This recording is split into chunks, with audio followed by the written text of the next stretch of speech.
Eu acho que dava para acabar aqui, né? No livro Mulheres Rendidas aos Pés de Jesus, um dos capítulos é a mulher samaritana. E eu fui muito atrás dessa mulher, lendo a Bíblia, orando, lendo sobre ela. Mas, se eu tivesse visto essa peça aqui antes, não precisava ter ido buscar em lugar nenhum além da palavra do Senhor, porque foi a palavra representada que nós vimos aqui. Que coisa bonita, que coisa mais bonita. A história de vidas transformadas pelo encontro com Jesus, como a minha e a sua vida, nos emociona, porque só Jesus pode fazer isso. Só Ele, só o poder de Deus se aperfeiçoa nos nossos pecados, nas nossas fraquezas, nas nossas limitações, na nossa falta de conhecimento da verdade. Por isso que não tem outro caminho, porque o único caminho é o Senhor. O único caminho, verdadeiramente, é Jesus.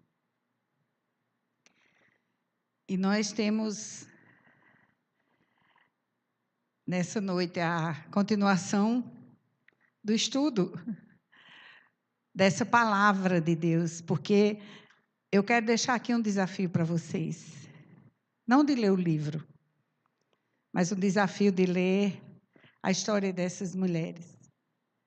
Em Números 27, tão poucos versículos, mas que tem um mundo dentro desses versículos para nos ensinar.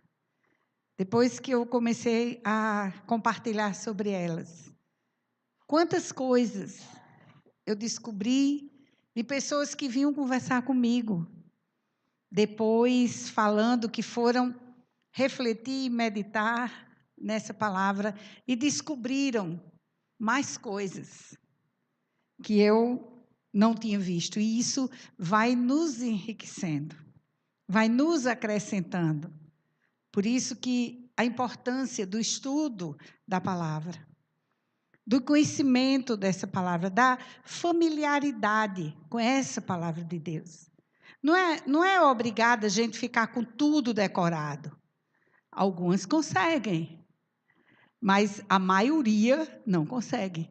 Então, não fique triste se você não decora a Bíblia inteira. O normal é não conseguir decorar. Quer dizer, eu digo isso porque aí eu me enquadro nas que não conseguem. Mas conhecer essa palavra. Todas nós precisamos conhecer essa palavra. E essa parte agora que nós vamos conversar sobre ela, tenho certeza que vocês já leram. Se vocês forem feito eu, que vai ler lá o fim do livro. O livro está maravilhoso, interessante. Eu digo, eu vou lá ver o fim, aí morre um deles. Aí eu fico sem querer mais ler. Tenho certeza que vocês já foram e já leram Números 27. Então, vocês já sabem do que a gente vai conversar agora de noite. Nós vamos conversar agora de noite, primeiro, sobre um servo fiel do Senhor. Sobre um líder levantado pelo Senhor, sobre seu povo, sobre o povo do Senhor, sobre Moisés, que liderava aquele povo. E foi quem recebeu a petição das filhas de Zelofeade. E o bom é que hoje a gente não precisa mais de Moisés, nem de ninguém nessa terra, porque nós temos livre acesso ao Pai. O véu foi rasgado de cima a baixo. E nós hoje só temos um intercessor diante do Pai, que é Jesus Cristo. E temos o Espírito Santo de Deus que geme por nós, chora por nós. Nós temos um advogado e justo juiz que nos defende diante do Pai, que nos justificou, porque a cruz do Calvário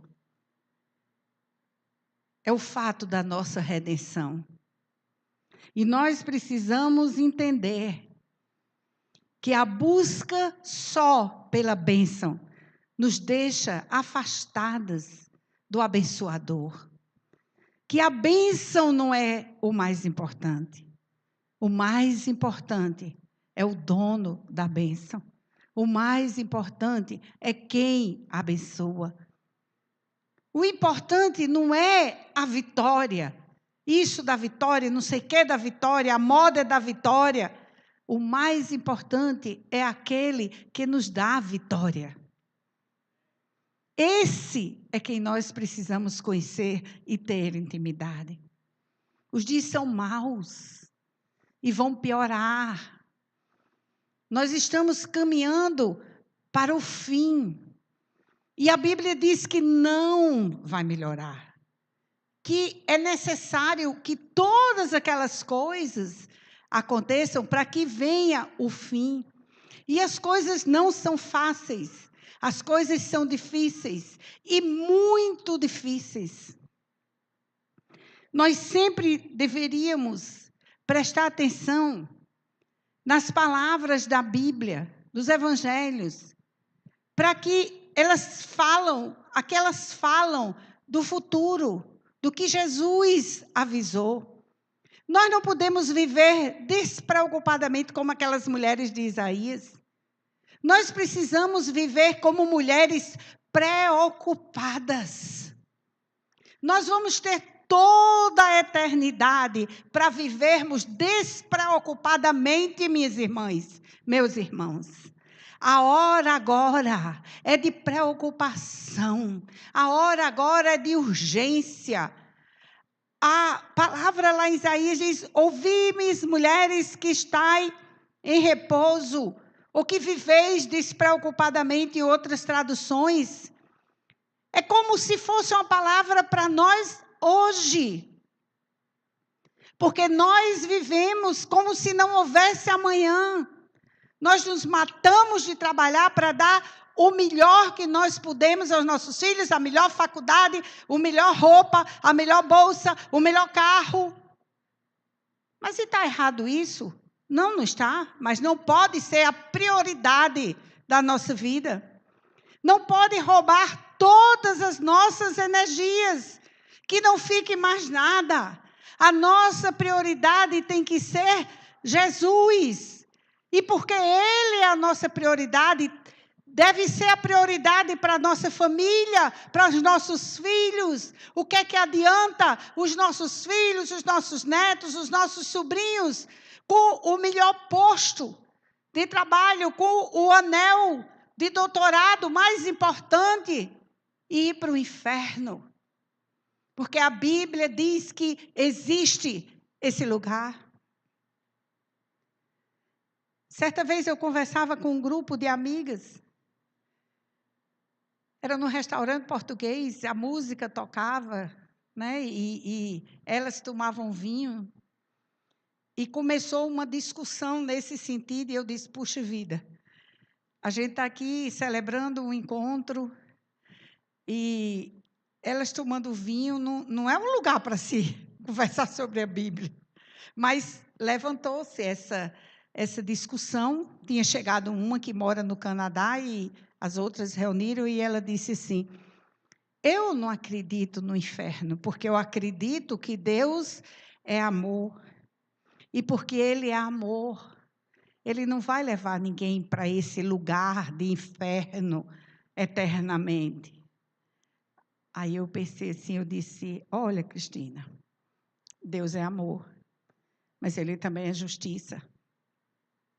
E porque Ele é amor e Ele é justo, Ele ama o pecador, mas Ele não compactua com o pecado. Se nós prestarmos atenção, lá no Jardim do Éden, no início de tudo, com Adão e Eva, e ela disse: ah, não, Eu não acredito que você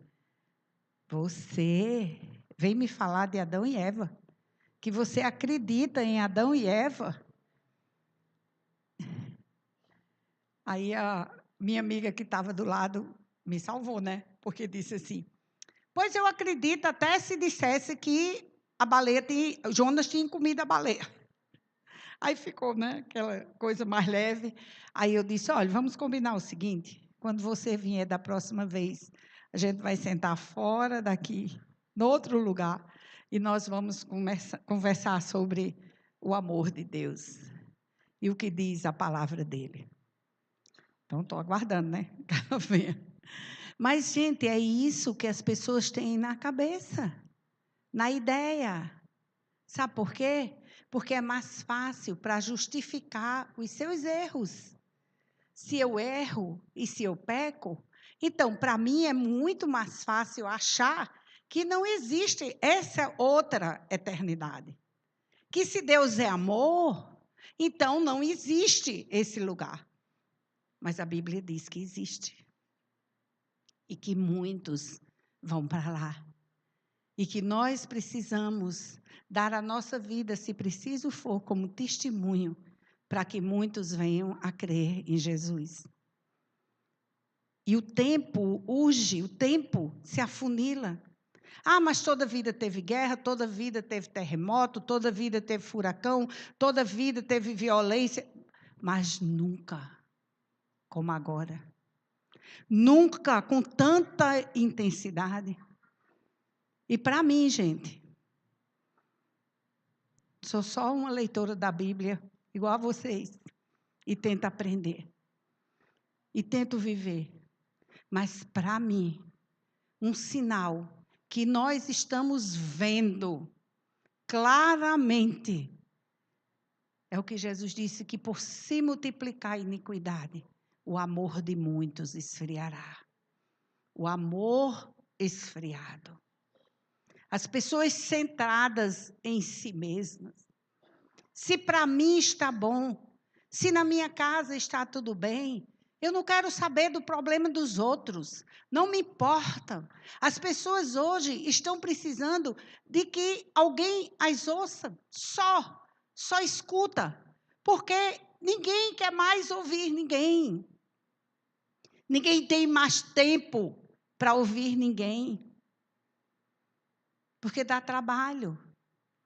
Porque você não quer sofrer, você não quer saber da dor do outro, porque você vai sofrer também, e você não quer.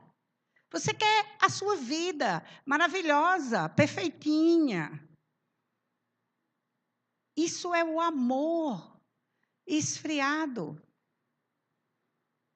Eu estava numa aula, eu faço parte da Missão Juvep.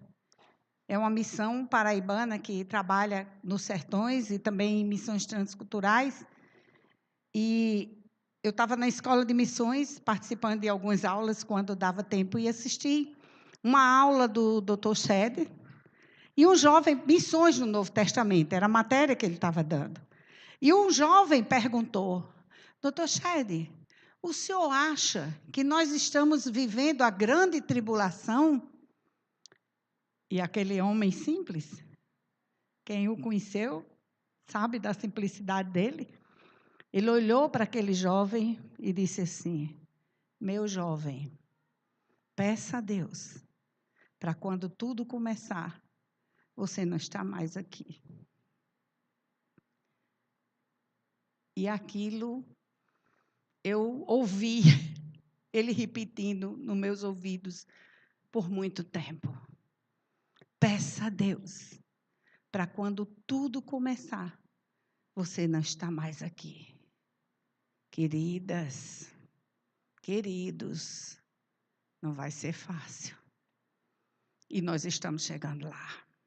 Nós sabemos que existem teorias, isso, aquilo, outro, dependendo, né, da denominação, da teologia e tal, mas uma coisa é comum a todos: Jesus vai voltar.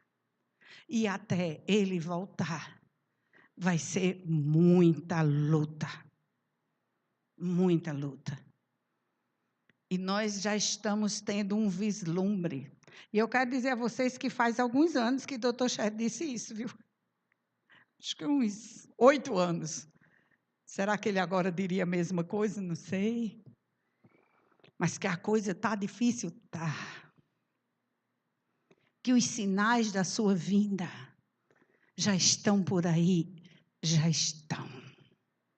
E nós, como igreja do Senhor, corpo de Cristo, precisamos azeitar a nossa lâmpada, minhas irmãs.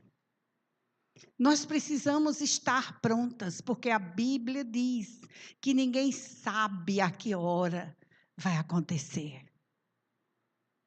Nós precisamos estar prontas, porque não vai dar tempo de buscar óleo para a lâmpada, para a nossa lâmpada. O amor de muitos esfriará. Pensem nisso. E que possamos colocar nossa vida nos trilhos. Então, nós vamos ser santas. Mas é claro que não, nem existe.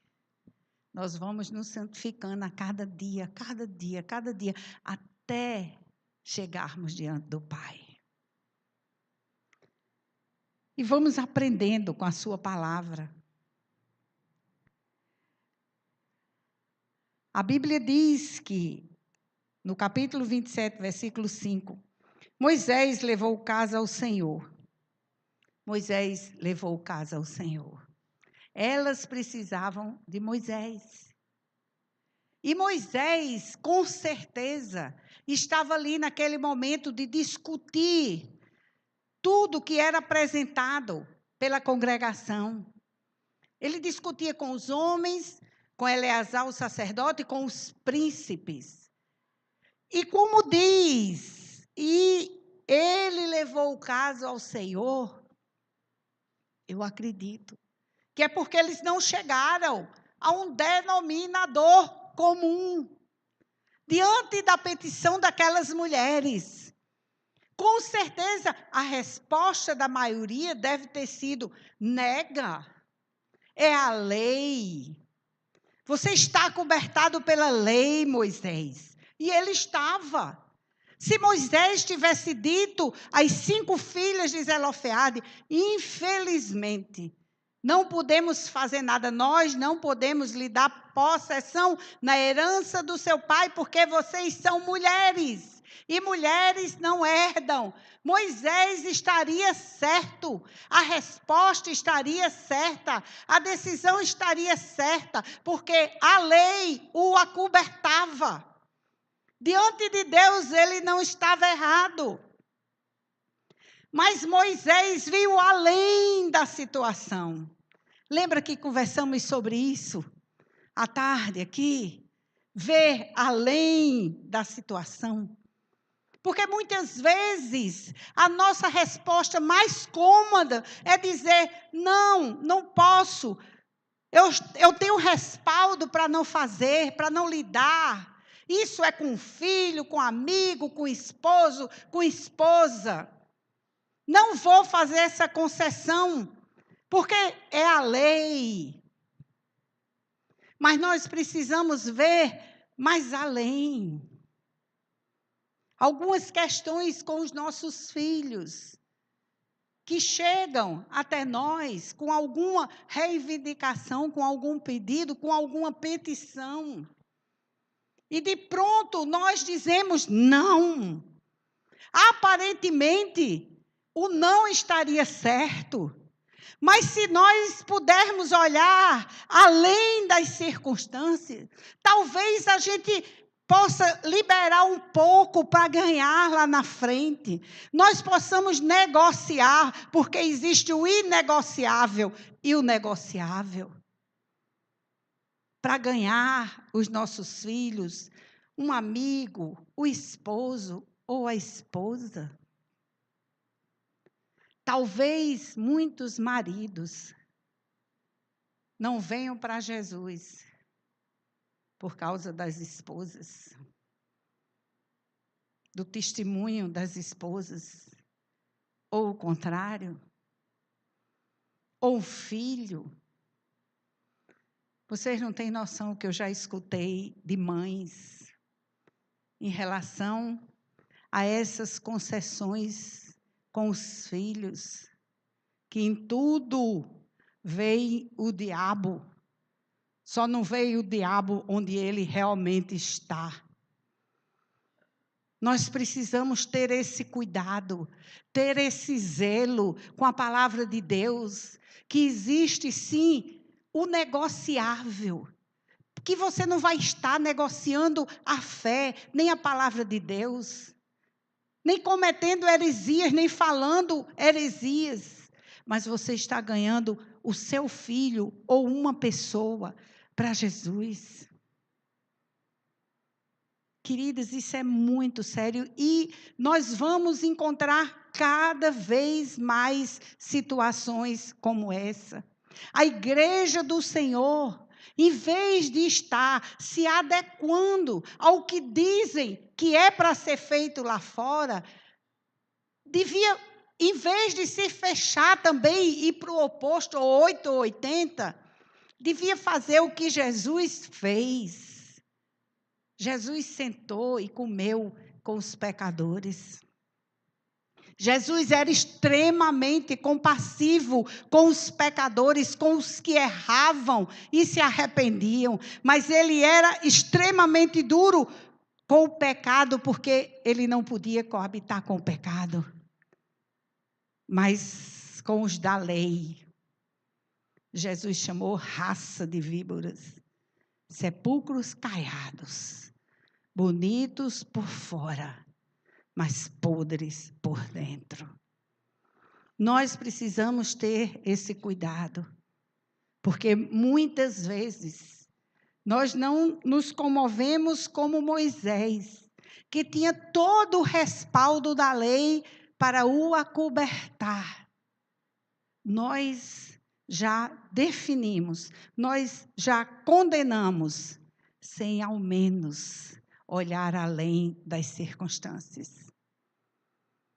Se nós queremos levar muitos, se nós queremos viver o Salmo 126, chorando, semeando, para que a gente possa chegar diante do Senhor um dia com os braços cheios dos nossos molhos, nós precisamos quebrantar o nosso coração. Na entrada eu esqueci o nome agora da organização, mas eu vou lembrar. Na Holanda, na entrada da sede da organização, tem dizendo assim: deixe aquilo que dói, a tradução é mais ou menos essa, deixe aquilo que dói no coração de Deus ser o que dói da Portas Abertas, ser o que dói no seu coração também.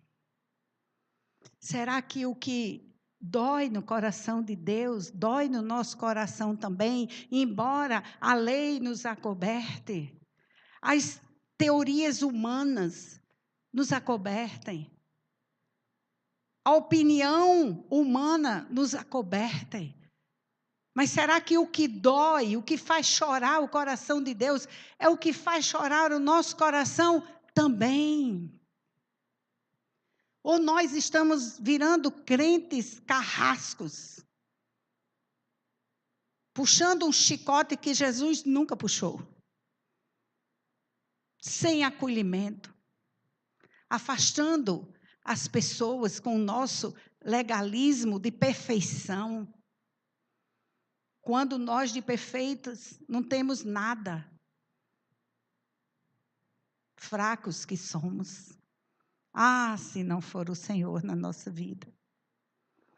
Mas Moisés viu além das circunstâncias. Moisés viu 5 meninas, precisando desesperadamente que alguém as acolhesse. Precisando desesperadamente que alguém as ouvisse. Precisando desesperadamente que alguém se comovesse pela situação delas. Quantas vezes nos últimos dias, meses, ano, nós temos nos comovido pela situação de alguém, mas comovido de chegar a chorar, de dor, de dó daquela situação. Ou será que nós estamos tão corridas, tão acobertadas, pelo que nós supomos que estamos acobertadas pela palavra de Deus, que não dá para se doer pela situação do outro, de ajudar o outro. Às vezes o outro está do nosso lado na igreja. Às vezes o outro está do nosso lado no trabalho. Eu já vi pessoas me dizerem, que pediu para mudar de sala, porque no seu trabalho não aguentava mais a pessoa que trabalhava junto com ela. Porque era uma mãe sem pulso, não dominava a sua casa, nem o marido, nem os filhos. E eu, e é para dominar o marido? Coitado. E é para dominar os filhos?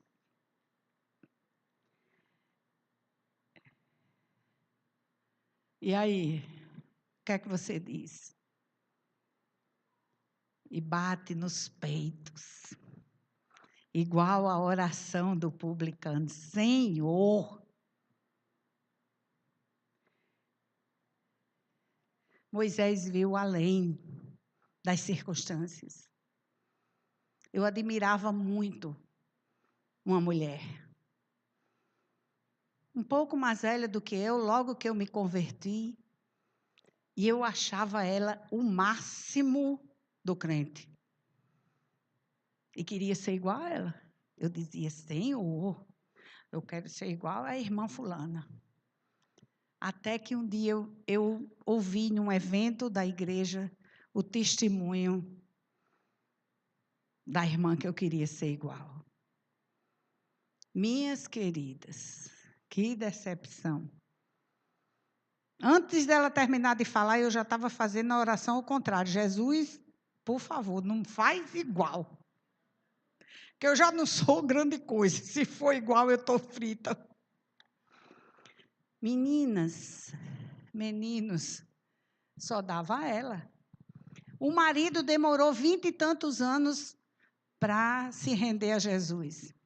E ela contava a história porque os filhos, ela casou, a família não queria, porque ele não era crente e tal, e ela casou, e aquela coisa toda, ela obrigava ele a deixar os filhos a ir para a escola bíblica, era ela que ensinava, era ela que fazia, e era ela que dizia, e era ela, e era ela, e era ela. Eu disse: será que ela não vai dizer nenhuma vez a palavra Jesus? Mas nada, tudo era ela, tudo era ela. E quando ela disse que depois de 23 anos ele se converteu, ela só faltou dizer que tinha sido ela. Aí, uma senhorinha sábia, porque a essa altura eu já estava me sentindo mal do que eu estava pensando.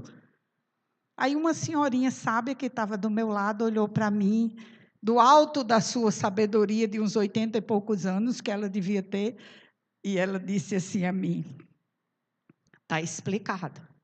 Porque o marido levou tantos anos para se converter. Então, queridos, ver além das circunstâncias. O Senhor está ministrando ao meu coração aqui, que eu fale isso, que eu bata nisso, que eu reitere isso, que eu reforce isso, olhar além das circunstâncias. Porque nós nunca vamos precisar tanto de olhar além, de não ver pela aparência, de não julgar pela aparência, porque os dias são maus. E a palavra diz que Moisés levou o caso ao Senhor. E o Senhor respondeu a Moisés: Gente, isso é o maior tratado de direito que vocês já viram na sua vida. Pena que eu só soube dessas mulheres depois que eu já tinha me formado. Porque eu ia ser expulsa da faculdade. Porque tem uns professores lá que eu ia brigar feio com esses homens. Olha que tratado de direito. O Senhor respondeu a Moisés: a reivindicação das filhas de Zelofeade é justa. É justa. Olha o justo juiz. Em ação. Dê a elas uma porção da terra entre os parentes de seu pai, a herança que teria sido entregue a seu pai. Dê a elas. É justo, é de direito. A lei dizia que não era para ser assim, mas o justo juiz mudou a lei e disse: é justo, eu faço justiça. Ele fazia justiça para as filhas de Zelofeade, ele sempre fez justiça e sempre fará justiça a favor dos seus. Aleluia! Dê as seguintes instruções ao povo de Israel. Moisés, não é só para elas. Não vai ficar só aqui. Fala ao povo de Israel. Se um homem morrer e não deixar filhos, passem a herança às filhas. Se ele também não tiver filhas, transfiram a herança aos irmãos dele. Se ele não tiver irmãos, deem a herança aos irmãos do pai dele. Se seu pai não tiver irmãos, deem a herança ao parente mais próximo de seu clã. Essa é uma prescrição definitiva para os israelitas, conforme o Senhor ordenou a Moisés. Mulheres, vocês têm alguma suposição que, se acontecer, vocês não vão receber a herança? Algum aqui corre esse risco? Não. A partir das filhas de Zelofeade, as mulheres passaram a ter direito à herança. Está incluso no nosso direito, está incluso no direito de todos os países democráticos, pelo menos. Mas as mulheres têm, sim, o seu quinhão na herança. Deus mudou a lei. Essa é a ação de Deus na vida dessas mulheres. Então, o que é que nos impede de entregar e confiar no Senhor? Nós precisamos nem hoje, nem se dar o trabalho de sair e enfrentar toda uma congregação, de enfrentar os príncipes, os sacerdotes, de enfrentar Moisés. Ah, gente, eu gosto de ler a Bíblia pensando. Vocês não? Imaginando. E eu já imaginei um bocado de vezes essas mulheres chegando lá. Primeiro a fofocaiada no meio das mulheres. A notícia correu rápida. Vocês acham que não? Claro que correu. Quando eu fazia o seminário, eles gostavam de, assim, me aperrear. Vocês aqui não usam aperrear, mas lá no Nordeste a gente usa. As nordestinas aqui sabem. E eles gostavam de me aperrear, porque eu brigava, e eu falava, e eu discutia. Não sabia daqui, das filhas, né? Senão tinha.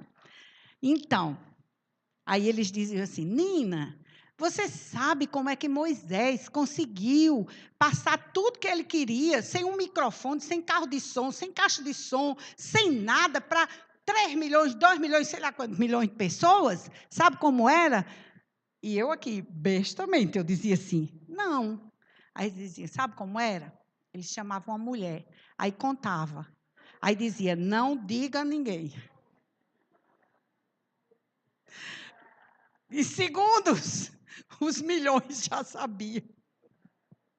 Segundo um amigo meu, não tem uma mulher salva no céu, porque disse que vai ter um tempo de silêncio, né?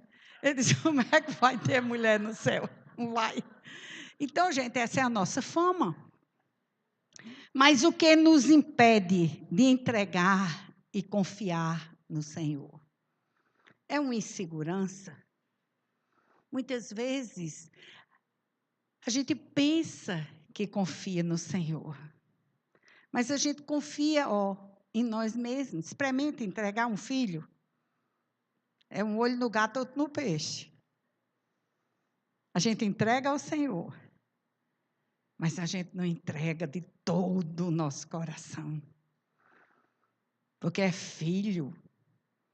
Aí a gente fica com um olho lá e outro cá. Isso é insegurança. Isso não é se render e se jogar e dizer, Senhor, eu não posso fazer, eu não posso estar lá, eu não posso mudar, mas Tu podes, Senhor.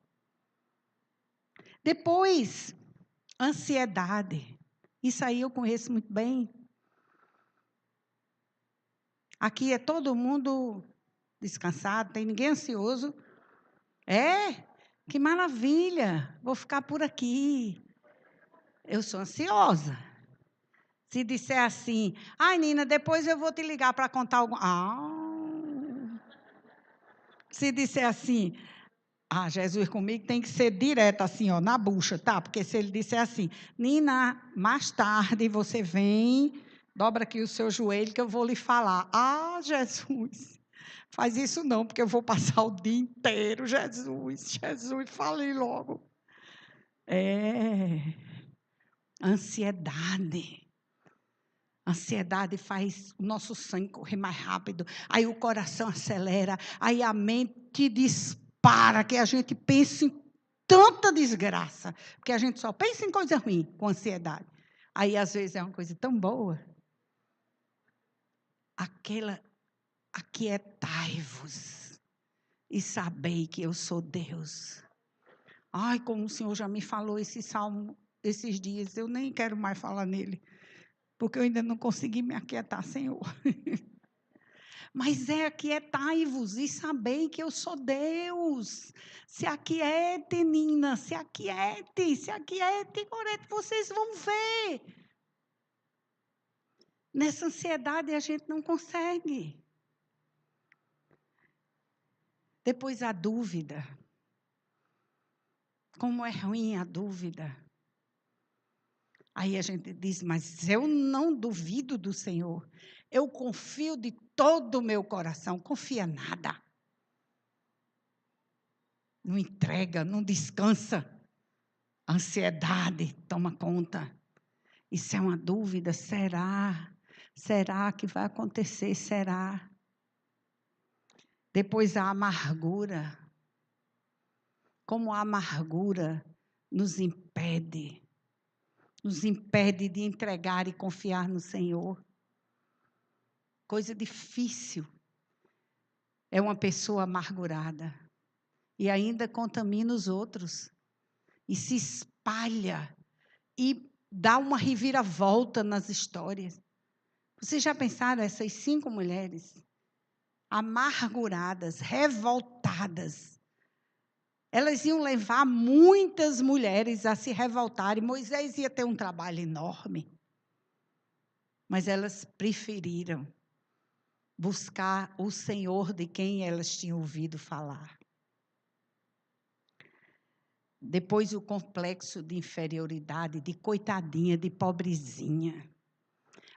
Mas eu não sou nada, eu sou a menor das servas do Senhor. E é mesmo. Que é a menor de coisa nenhuma.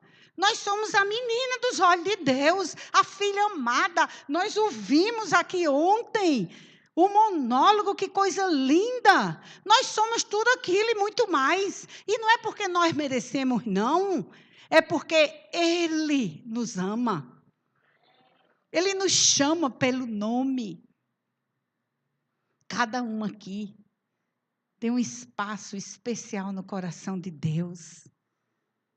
Se nós tivéssemos essa certeza absoluta para nos entregarmos e confiarmos mais no Senhor, as psicólogas e os psiquiatras iam tudo à falência. Deve ter psicóloga aqui. Mas vocês são show. Minha nora é psicóloga e é uma psicóloga arretada. Mas se nós confiássemos mais no Senhor e soubéssemos a extensão do que é ser filha amada, nós não precisávamos de ninguém para nos dizer isso. Nós íamos ter uma boa e saudável autoestima. E eu creio que o mundo está se atolando nessa falta das pessoas sentirem que verdadeiramente são amadas pelo Senhor. Amadas pelo Senhor. Será que a gente consegue? Eu às vezes penso assim, será que o pecado embota um pouco essa sensação, a grandeza desse amor, de ser amada? O pecado nos embota, é como se nós pensássemos, mas eu sou pecadora, então eu não mereço esse amor. Mas é isso mesmo, não merece mesmo, eu não mereço mesmo, mas Deus amou, Deus enviou o seu Filho, e naquela cruz explodiu todo o amor de Deus, naquela cruz explodiu toda a graça de Deus, e é por isso que nós podemos dizer que somos, sim, filhas e filhos amados do Pai. Foi por causa da cruz. Foi porque Jesus foi à cruz. Me convidaram uma vez para falar no aniversário de uma senhorinha de 90 anos. Ela tinha tido um infarto. E era o aniversário dela logo depois. E a filha queria que os outros membros da família ouvissem a palavra de Deus. E falou comigo: Nina, eu vou aproveitar que é o aniversário de mamãe. E que eles estão assim, muito mexidos por causa do infarto que ela teve e sobreviveu com 90 anos. Então, eu vou dizer que vou levar alguém. Se eu disser que é um pastor, cai o mundo. Mas, como você não é pastor, então eu vou dizer uma amiga, tal, vem aqui, dá uma palavra, eles vão aceitar. E a outra amiga que estava junto disse: ó, Nina, mas tu não vai falar desse negócio de desgraça, de cruz, de sangue, dessas coisas. Gente, eu fiquei de desgraça, de sangue, de cruz, que é desgraça. Gente, é o maior acontecimento da terra. Não tem como você falar do amor de Deus sem falar da cruz, sem falar do sangue derramado. Jesus ressuscitou porque foi à cruz, porque morreu na cruz, porque derramou o seu sangue pelos nossos pecados, para que tivéssemos uma oportunidade de vida e ter a vida em abundância que Ele prometeu. E eu falei da cruz. É a cruz. Da minha mão, Deus não vai requerer o sangue de nenhum daqueles. É a cruz. O maior símbolo que nós temos é olhar para a cruz. É estar aos pés da cruz. E do lado de trás, se possível, para que só Ele apareça e que nós possamos diminuir.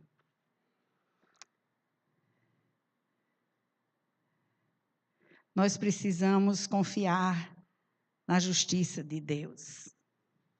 Nós confiamos na justiça dos homens, mas nós precisamos confiar na justiça de Deus. O Salmo 7, do 8 ao 11, diz: o Senhor é quem julga os povos. Julga-me, Senhor, conforme a minha justiça, conforme a minha integridade. Deus justo, que sondas as mentes e os corações, dá fim à maldade dos ímpios e ao justo dá segurança. O meu escudo está nas mãos de Deus, que salva o reto de coração. Deus é um juiz justo, um Deus que manifesta cada dia o seu furor. Deus é justiça. Aquelas mulheres conheciam a Deus de ouvir falar, Mas a partir dessa justiça, a partir dessa resposta, a partir do que Deus se manifestou real na vida delas, elas passaram a ter a sua própria experiência com Deus, a experiência pessoal, a experiência de conhecer. Não era mais de ouvir os pais contarem, elas tinham agora, dali em diante, a sua própria experiência com Deus. Nós precisamos, queridas, ter a nossa experiência com Deus. Nós não podemos pedir a ninguém para ter essa experiência por nós. Nós precisamos ter a nossa intimidade com Deus, as nossas conversas com Deus. Nós não precisamos mais de Moisés ou de quem quer que seja. Nós vamos direto ao trono do Pai. Nós podemos chorar no seu colo. Nós podemos nos alegrar nos seus braços. Nós podemos receber a sua força, movendo-se em nós através do seu Espírito Santo. O que nós estamos esperando? Essas mulheres receberam a justiça, era um caso de justiça. Mas cada um dos nossos casos, no nosso dia a dia, das nossas situações, mais difíceis, menos difíceis, todos os dias, nós precisamos desesperadamente do Senhor. A esposa do vice-presidente da Missão Portas Abertas, ela resolveu... Ela estava num congresso que eu fui nos Estados Unidos, 3 dias depois do ataque das Torres Gêmeas. E ela lançou o livro, que já tem em português. E ela contou que ela resolveu acompanhar o marido nas visitas, mas para olhar as esposas dos pastores, dos missionários, que muitas vezes, eles presos, elas ficavam com os filhos, com a comunidade, com a missão de levar a palavra do Senhor e de testemunhar. E nessa andança dela, ela encontrou uma pessoa, e ela queria que ela soubesse que nós aqui no Ocidente orávamos por eles, que eles se sentissem, assim, acobertados pelas nossas orações aqui no Ocidente. E ela disse isso, que nós orávamos por eles. E a pessoa respondeu: obrigado pelas orações de vocês, mas talvez vocês precisem mais de oração do que nós. Porque para nós, viver coladinho assim, juntinho, de Jesus todos os dias, para nós é uma questão de vida ou morte. Ele quis dizer que a nossa facilidade, a nossa comodidade, o nosso descanso. Lembram de Isaías? Levantai-vos, mulheres, que estáis em repouso, e ouvi a minha voz. Depois, Hebreus 4 também diz: hoje, se ouvires a minha voz, talvez seja essa voz, que a facilidade, o descanso, as coisas que nós recebemos assim, o fato de estarmos aqui numa reunião e termos a certeza que não vai entrar ninguém para nos prender por aquela porta, talvez isso nos acomode e nos afaste do Pai. Nos afaste de ouvir aquela voz que muitas vezes eles precisam ouvir e identificar, porque é uma questão de vida ou de morte. E a bênção de Deus se estende através de nós, queridas. Nós não podemos reter a bênção de Deus, a bênção que está em nós, a bênção que Deus nos dá, a bênção que nós recebemos, ela se espalha, ela irradia, ela abençoa outras vidas com o nosso testemunho ou com alguma ação que nós possamos fazer. Nós não podemos prender a bênção de Deus. Então, a história dessas mulheres, vocês vão descobrir muito mais. E ainda tem amanhã. E o que tem amanhã, eu só descobri depois que tinha escrito o livro. Só depois que o Senhor me mostrou. E aí eu já era maravilhada com a história delas. E aí eu fiquei muito mais. Porque até hoje, em muitas situações, eu lembro dessa outra parte que eu não vi, eu não sabia quando escrevi o livro.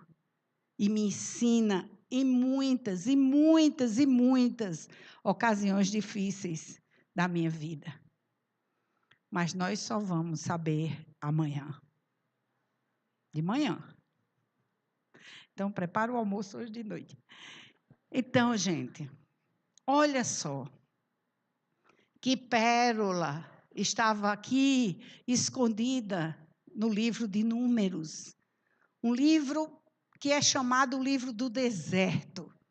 Como se fosse um livro seco, um livro árido, um livro de contagem de famílias, um livro de divisão de terras, mas um livro extremamente rico para nos ensinar como caminhar pelos desertos e os jardins floridos da nossa vida. Um livro que, apesar de estar lá, inserido no Antigo Testamento, com pessoas tão diferentes de nós, como nos ensina para que nós possamos caminhar bem nessa reta final dos últimos tempos. Nos ensina, queridos, a tomar uma posição. E eu tenho muito medo disso. Do que fala lá em Apocalipse, de ser morno. O morno são os que estão em cima do muro. São os que não se importam. E que a palavra do Senhor diz que era melhor que você fosse frio, porque frio já era uma tomada de posição. Mas você ser morno, não tem gosto de nada. Morno, quando a gente quer vomitar, toma água morna. Para vomitar, tirar o que é ruim, o que está estragado de dentro de nós. Então, nós precisamos ser quente, quentura, crentes quentes no Senhor. Aleluia, glória a Deus. É quente mesmo, pegando fogo, labareda do Senhor, aleluia. Das pessoas dizerem, isso é que é uma crente arretada, essa mulher. Eu quero esse Jesus que ela tem. Não é assim que dizem de vocês? Tenho certeza que é. Não precisa ser assim alvoroçado, feito eu não, tá, gente? Mas que seja animada, um crente animado. Quem é o Jesus? Jesus é assim, sabe? É Jesus. Jesus é uma bênção. Jesus salva. Jesus é... Tá bom. Já sei quem é esse Jesus. Não, gente, sabe quem é Jesus? Você quer mesmo saber quem é Jesus? Pois olha, eu vou lhe dizer, a minha vida era assim, era assado, mas eu rendi minha vida a Jesus. Jesus mudou a minha vida, Jesus transformou a minha vida, e o que eu sou hoje, eu sou por causa de Jesus, e eu quero dizer que Ele pode fazer na sua vida também. Aí vai o plano da salvação na cabeça dele. Mas o povo hoje em dia não sabe o que é mais plano de salvação. Vocês novinhos aí, vocês sabem? Você perguntar a esse povo novo, plano de salvação, o que é isso? Pergunta que é menininho bonitinho ali. Não sabem, gente, não sabem. Porque eles não aprendem plano de salvação. É a coisa mais importante. Né? Você mete lá o plano de salvação na vida dele. Fala para ele, mas fala animado. Não é como, lembra da missionária que chorou? Fala como a verdade que é na sua vida. Fala de Jesus. Amém, queridas? Eu estou dizendo isso, mas eu sei que aqui é todo mundo animadérrimo com Jesus. Jesus nos salvou, Jesus nos libertou. E nós precisamos ter isso como verdade na nossa vida. A gente, quando vai falar de uma coisa boa, a gente se empolga, igual a um doce que eu comi ali, como é o nome dele? A um sonho, um tal de sonho. Gente, que negócio é aquele? Pelo amor de Deus, é coisa boa demais. Eu soube até que guardaram outro para mim, irmãzinha. Vamos dividir. Mas Jesus é muito melhor, 1 bilhão de vezes melhor do que aquele sonho. Jesus é a palavra viva, Jesus é a água da vida, como nós vimos aqui na interpretação. Jesus é tudo na nossa vida. Jesus é quem salva, quem cura, quem liberta e quem transforma. Glória a Deus. Então vamos apresentar esse Jesus como verdadeiramente Ele é na nossa vida. Então, quando você for falar de Jesus daqui em diante, você vai falar animada.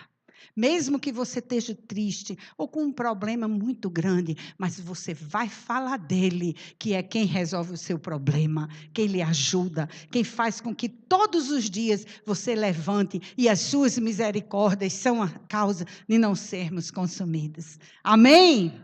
Combinado? Jesus não é lindo? Vocês não amam Jesus? Eu amo esse Jesus. E a gente ama esse Jesus. Então, vamos apresentar esse Jesus. Muito melhor do que a gente apresenta um filho, do que a gente fala de um filho, os olhos brilhando. Vamos falar de Jesus. E eu quero ler aqui rapidamente para vocês o testemunho de uma pessoa que confiou em Jesus, porque teve a certeza que Ele era, é e sempre será o justo juiz. Era um dia aparentemente como outro qualquer. Mal sabia eu, porém, que ao sair de casa, um caminhão totalmente desgovernado avançaria e bateria violentamente em meu carro. Quase morri e minha vida foi poupada por um milagre. No entanto, o automóvel teve perda total, em razão dos danos e da colisão terem sido irreparáveis. Não houve nenhum acordo com a empresa do motorista culpado, pois seus responsáveis se diziam inocentes do acidente. Por isso, a causa acabou na justiça. Com a grande quantidade de ações que tramitam nos meandros do Poder Judiciário, minha causa prometia se arrastar por muito tempo. Isso seria péssimo para mim, porque ficar sem o carro era um pesadelo, dadas todas as necessidades que eu tinha. O veículo ajudava a encurtar o tempo entre a casa e o trabalho e me permitia atender em tempo os compromissos familiares. Mas mesmo após muitas tentativas, não houve nenhuma sinalização de acordo por parte da empresa culpada. O jeito foi procurar meus direitos junto à lei. Sou uma mulher cristã, uma firme seguidora de Jesus e da sua palavra. Em nenhum momento duvidei que o Senhor me ajudaria. E quando muitos diziam que talvez fosse uma luta perdida, eu cria que o Deus de nossa justiça estava do meu lado e agia em meu favor. Algo Ele haveria de fazer. Procurei um advogado e dei entrada no processo. A ação foi distribuída para uma vara considerada no meio advocatício da cidade como bem difícil, presidida por um juiz que, à luz da Bíblia, podia ser considerado como iníquo, sem o menor escrúpulo, sem o temor do Senhor. Eu e meu advogado ficamos de coração apertado com essa notícia, mas, ainda assim, não perdi a esperança de obter justiça. Eu não tinha sido culpada do acidente e sempre acreditei que o Senhor me ajudaria a provar isso e a receber um carro novo. Já fazia quase 2 anos do acidente, quando o dia da audiência chegou. Os advogados da empresa insistiam na inocência dos seus clientes, coisa imoral e injusta.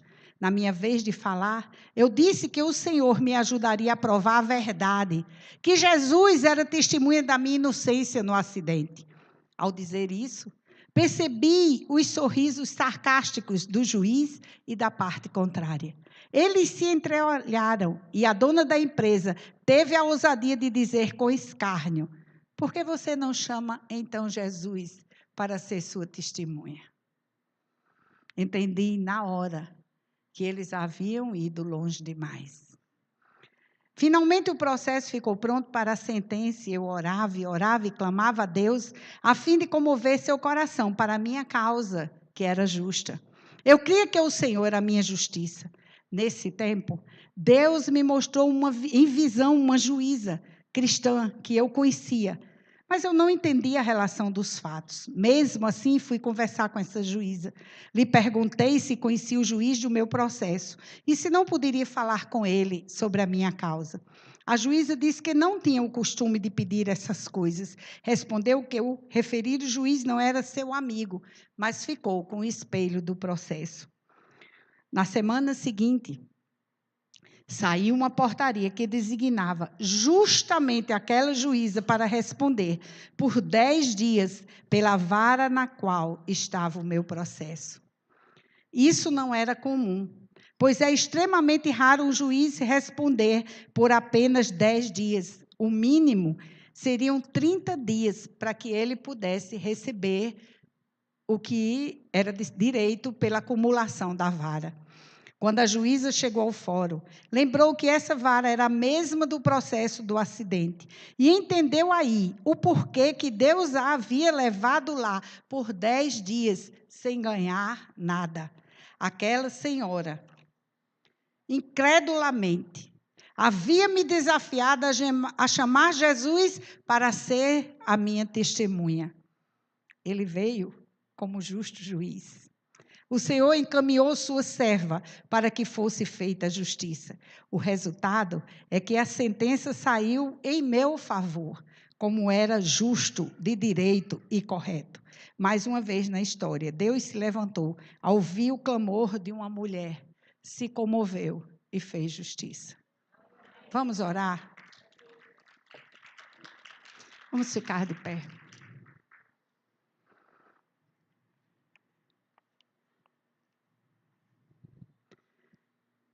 Senhor, nós te louvamos, Pai. Nós te agradecemos, porque em todas as nossas causas, Tu és o nosso justo juiz. Nós queremos, nessa noite, colocar as nossas causas diante de Ti e entregar e confiar, meu Deus. Entregar absolutamente. Entregar e descansar. Entregar e não nos preocuparmos mais com isso. Porque isso é confiança, Senhor. E nós confiamos em Ti.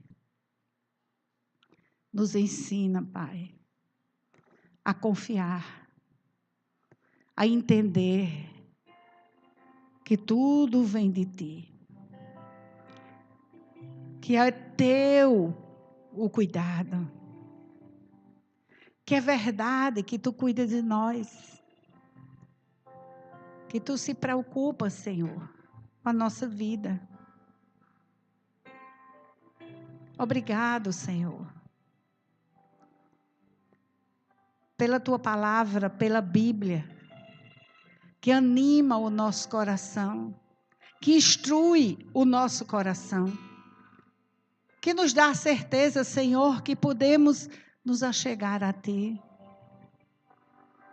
Muito obrigado, Senhor, pelo que Tu és na nossa vida.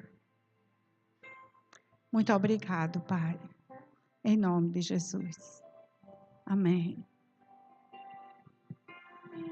Essa última canção, pegando um gancho aqui da nossa mensageira,